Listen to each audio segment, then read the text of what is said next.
Hola, bienvenidos a una nueva clase de Aula Servus. Vamos a seguir con el estudio de los vectores, en este caso la suma y la resta de vectores. Primero vamos a hacerla de manera numérica, ¿vale? Entonces primero de manera numérica.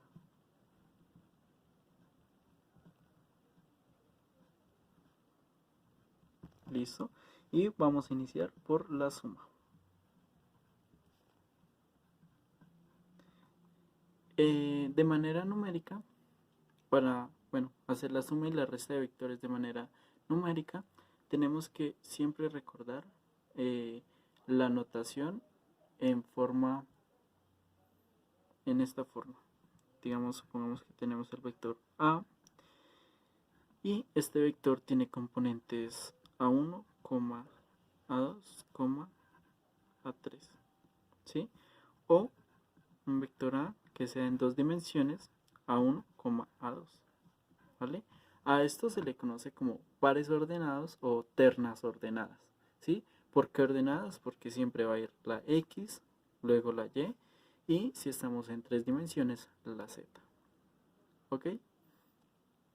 Entonces, ¿cómo se hace la suma? Para hacer la suma necesitamos dos vectores, ¿sí? Dos vectores que tengan, digamos, dos cosas importantes.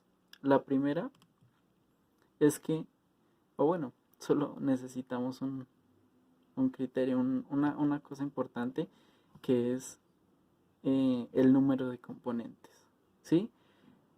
Siempre debemos tener el mismo número de componentes en los vectores. Por ejemplo, vamos a sumar el vector b, ¿sí?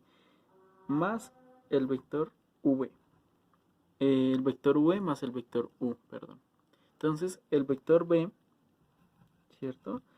Voy a decir que tiene componentes b1, b2, b3. Si este vector tiene tres componentes, el otro vector, es decir, el u, también tiene que tener tres componentes. U1, U2, U3, ¿cierto? ¿Cómo vamos a sumar? Bueno, ¿cómo vamos a hacer la suma? Entonces vamos a hacer que V más U es igual. Vamos a escribir primero los dos vectores, V1, V2, V3, ¿sí? Más el vector U1, U2, U3. Lo vamos a sumar componente a componente. Entonces vamos a tomar primero esta suma, ¿cierto? Posteriormente vamos a hacer esta suma y por último vamos a hacer esta suma, componente a componente. Cuando sumamos dos vectores vamos a encontrar un nuevo vector. En este caso lo vamos a llamar, por ejemplo, el vector C. El vector C, como va a ser la suma del vector V más el vector U, tiene que ser B1 más U1,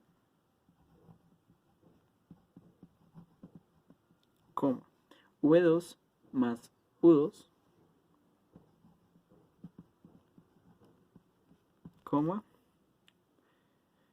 V3 más U3.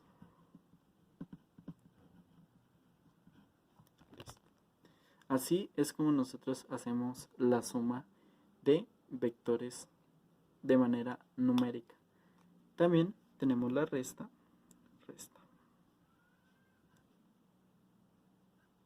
Para la resta necesitamos lo mismo que en el caso anterior. Tener vectores con un mismo número de componentes. Por ejemplo, supongamos que tenemos el vector W. Bueno, vector W. Vamos a hacer en este caso de dos componentes para que lo veamos. Entonces tendríamos W1, W2, ¿cierto? Y vamos a tener el vector N.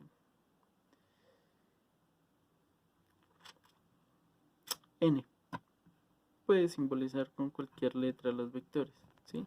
Entonces sería N1, más N2. La resta de los vectores, es decir, W menos N, también nos va a resultar un vector. Pero entonces, bueno, para llegar a eso, vamos a hacer similar a lo que hicimos acá. Sería W1, W2 menos N1, N2, ¿cierto?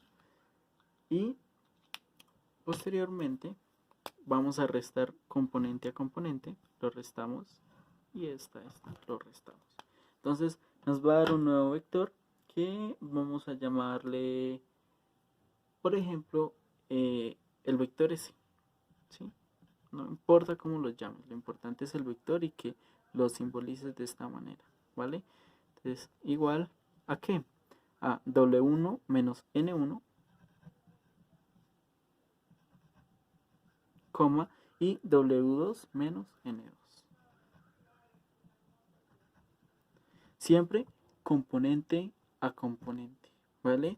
No podemos hacer, por ejemplo, esta suma, que tengamos un vector A1, A2, A3, más un vector, por ejemplo, B1, B2. ¿Vale? Esto de aquí no lo podemos hacer. ¿Ok? Porque aquí estamos trabajando en el espacio y aquí estamos trabajando en el plano. Entonces, si vamos a sumar componente a componente, sería A1 con B1, A2 con B2 y A3 con qué. No tenemos con qué sumarlos. Entonces, es importante tener esto en cuenta. Siempre tienen que tener el mismo número de componentes. Estos B1, B2, B3, U1, U2, U3, recuerden que simbolizan números que están distribuidos o en el plano o en el espacio, ¿sí? En el plano cartesiano, por ejemplo. Espero haya sido de ayuda para ustedes. Nos vemos en una próxima clase.